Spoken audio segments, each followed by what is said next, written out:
Imagine you're in a heated argument, heart pounding, words flying like weapons. You're desperate to prove you're right. But what if I told you that in that very moment, you've already lost? This isn't about winning or losing the debate, it's about something far deeper, true power. And the secret, according to Nietzsche, might just be the most counterintuitive thing you've ever heard. Stay tuned, because this will change how you approach conflict forever. We're diving into the philosophy of Friedrich Nietzsche, a thinker who believed that true power wasn't about shouting the loudest or winning every argument. It was about something far more subtle, control. And often, that control comes from the most unexpected place, silence. Most people believe power comes from winning, proving others wrong, dominating conversations. But Nietzsche had a radically different view. He believed power was not in words, it was in self-mastery. Why do people argue, anyway? If you've ever been in a heated argument, you know how quickly things escalate. But have you ever stopped to ask why? Nietzsche would say that most arguments are not about truth, they're about deeper psychological needs. Ego protection: people argue because their identity is at stake. Accepting their wrong feels like losing a part of themselves. The mind resists this. Power struggles: many debates are battles for dominance, who speaks last, who controls the tone. Social validation: some people argue to be seen as smart, confident, or strong by their peers. Nietzsche saw these behaviors as signs of weakness. He believed that those who react emotionally are being controlled. The moment you let someone provoke you, you've already lost. Nietzsche's famous idea of the will to power is often misunderstood. It's not about brute force, it's about the ability to impose your will on reality. This doesn't always require words. Sometimes, the strongest power is the ability not to react. And this is where the Übermensch, often translated as Overman or Superman, comes in, Nietzsche's ideal individual. The Übermensch is not emotionally reactive. He doesn't argue just to win. Instead, he chooses when to engage and when to remain silent. Because power isn't about talking, it's about controlling the entire interaction. Example: imagine a meeting. Two people are arguing. One is loud, aggressive. The other is calm, collected, listening more than speaking. They don't get dragged into the emotional back and forth. But when they finally speak, it's powerful, well-timed, and shifts the entire conversation. Who really holds the power? Nietzsche would argue it's the person who stays in control, who doesn't react emotionally. Why is strategic silence more powerful than winning arguments?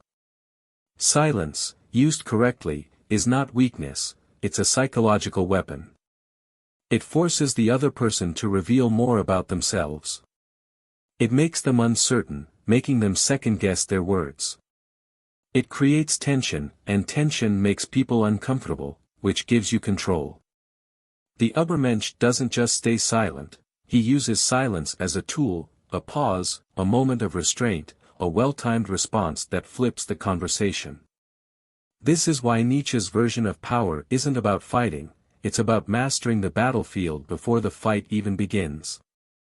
Silence is not just the absence of words, it's a tool, a weapon wielded by history's greatest minds. Let's explore three legendary figures who embodied this principle: Socrates, Steve Jobs, and Miyamoto Musashi. Socrates' method: winning without fighting. Socrates never engaged in traditional arguments. He didn't yell or attack.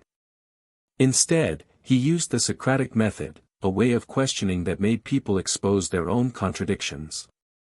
Imagine, a proud politician claims to be the wisest. Socrates doesn't challenge him directly, he simply asks, "What is wisdom?" The man, eager to prove his intellect, begins defining it. But with every question Socrates asks, the definition falls apart. The politician, once confident, now stumbles, realizing he has no true grasp of the concept. Socrates didn't need to tell people they were wrong, he made them realize it themselves. He understood a fundamental truth: people don't accept what you tell them, they accept what they discover on their own. This is the essence of silent power. Instead of engaging in pointless shouting matches, ask questions that lead people to question themselves. Steve Jobs' strategy: the art of controlled conflict. If Socrates dominated through questioning, Steve Jobs dominated through strategic persuasion. He didn't avoid arguments, he orchestrated them. His leadership at Apple wasn't about debating every detail, it was about controlling the larger conversation. Jobs had a simple principle: don't waste energy on unnecessary fights, but when something truly matters, go all in. One famous example: his battle with his team over the iPhone's design. Engineers wanted physical buttons, Jobs wanted a full touch screen. Instead of arguing endlessly, he led them to see his vision. He let them debate, express their concerns, until they realized, through his guidance, that a touchscreen device was not just possible, but inevitable. He didn't tell people what to think, he made them believe it was their idea. Most people argue out of ego. Jobs argued with a purpose: to win people over, not to prove a point. That's the key. If your words don't move people toward action, they're just noise. Miyamoto Musashi, the silent samurai who won before the fight. Now, let's go beyond philosophy and business to the battlefield. Miyamoto Musashi, the undefeated samurai, understood a simple truth: the best way to win a fight is to never draw your sword. Musashi won over 60 duels, but not just through physical skill. His greatest victories were psychological. He played mind games, unsettling his opponents before the battle even began. One famous example: his duel against Sasaki Kojiro. Kojiro was a master swordsman, known for his speed. But Musashi didn't challenge him head-on. Instead, he showed up hours late to the duel, making Kojiro furious. By the time Kojiro faced him, he was so blinded by anger that he made mistakes, allowing Musashi to defeat him with ease. Musashi knew that if your enemy is emotional, they are already weak. Nietzsche's philosophy aligns perfectly: the Übermensch does not react, he controls the reaction of others. Musashi proved that silence, patience, and psychological dominance are often more powerful than brute force. The common thread: power through strategic silence. What do Socrates, Jobs, and Musashi have in common? They never wasted energy on useless arguments. They didn't react, they dictated the terms of engagement.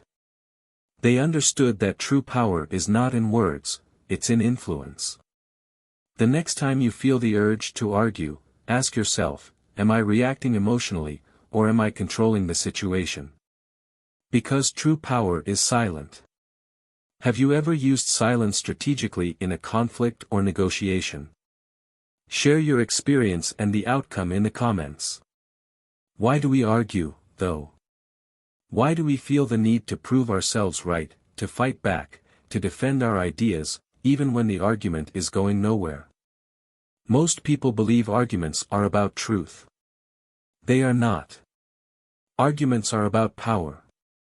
The more you argue, the more you reveal your insecurities, your triggers, and the fact that someone else is controlling your reaction. Nietzsche understood this. His will to power wasn't about dominance, it was about controlling yourself so well that others fall into your influence without realizing it. And modern psychology proves just how accurate Nietzsche was. Let's break down why people get trapped in arguments. Cognitive biases: your brain wants to win, not learn.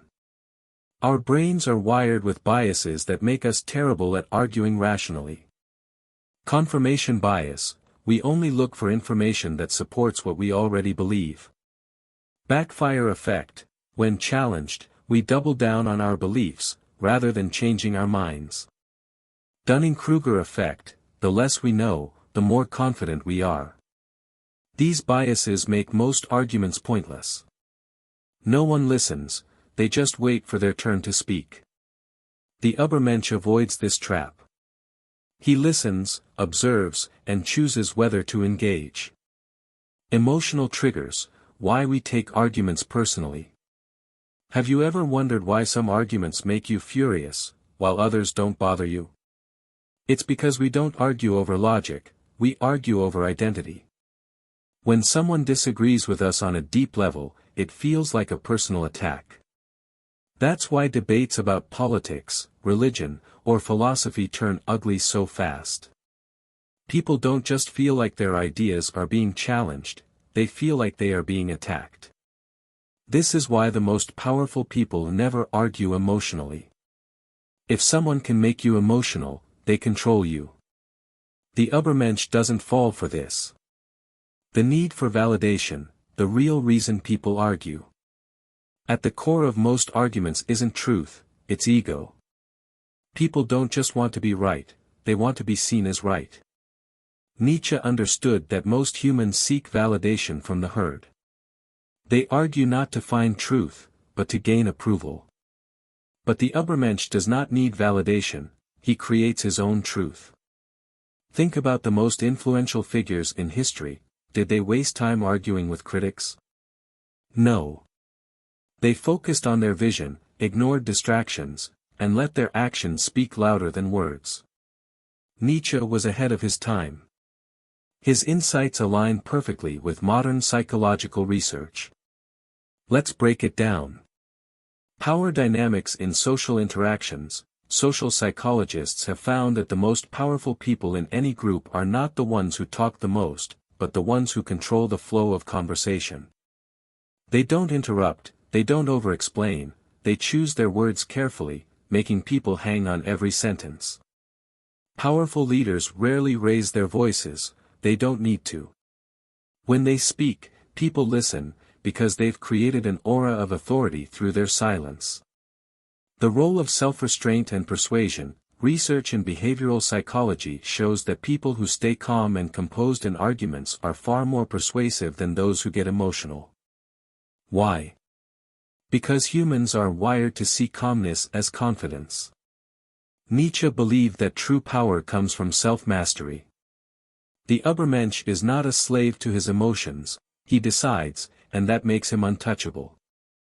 The real reason Nietzsche saw silence as power was not because he wanted people to avoid conflict, it was because he knew that the one who controls his own reaction controls the entire conversation. Let's put this into perspective.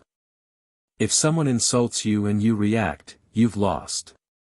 If someone challenges you and you feel the urge to defend yourself, you've lost. If you get pulled into an argument just to prove you're right, you've lost. But if you observe, stay calm, and respond only when it serves your purpose, you've already won. Nietzsche's philosophy isn't about staying silent forever, it's about choosing your battles. Ask yourself. Am I speaking because I want to, or because I feel forced to? Am I reacting emotionally, or am I in control? Is this argument worth my energy, or am I just feeding my ego? Because true power, as Nietzsche saw it, is not in words, it's in the silence before the words, the pause that makes others lean in, the decision to speak only when it matters. And that is the silent trick that gives you power. Silence is powerful. But does that mean you should always stay silent? No. Silence can be a weapon, but wielding it indiscriminately can be just as foolish as speaking without thought. If silence were the only path to power, then history's greatest minds, philosophers, revolutionaries, visionaries, would have remained unheard. Yet, they spoke. Because real power is not in avoiding conflict, it's in knowing when to engage and when to hold back. Nietzsche's will to power wasn't about passivity, it was about domination, growth, and self-overcoming. Power is not in silence alone, it's in control. Avoiding conflict completely isn't wisdom, it's fear disguised as restraint. Mastering conflict doesn't mean rejecting it, it means using it as a tool. If you had the choice between never arguing again or mastering the art of influence through conflict, which would make you more powerful? Imagine this: you wake up one day, and a voice tells you you only have 100 words left to speak in your entire life. Every sentence, every word, now carries weight. Would you waste them in a heated argument? Would you spend them trying to prove yourself to someone who isn't listening? Or would you choose them carefully, like a warrior sharpening his final blade? This is where real power lies. Nietzsche understood that words are currency. The more you spend them carelessly, the less valuable they become. Now, picture yourself in an argument. Your heart races, your mind floods with comebacks. But stop. Breathe. Ask yourself, who truly holds the power here?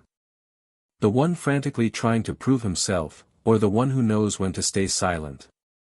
Because silence is not weakness, it's strategy. It's control. It's the art of making others question themselves without you ever needing to convince them. So here's the challenge: the next time you're about to argue, pause. Instead of reacting immediately, observe. Watch how the other person reveals their weaknesses, their fears, their insecurities, just by the way they speak. And then, when the time is right, choose your words like a master, or don't speak at all. Because true power is silent.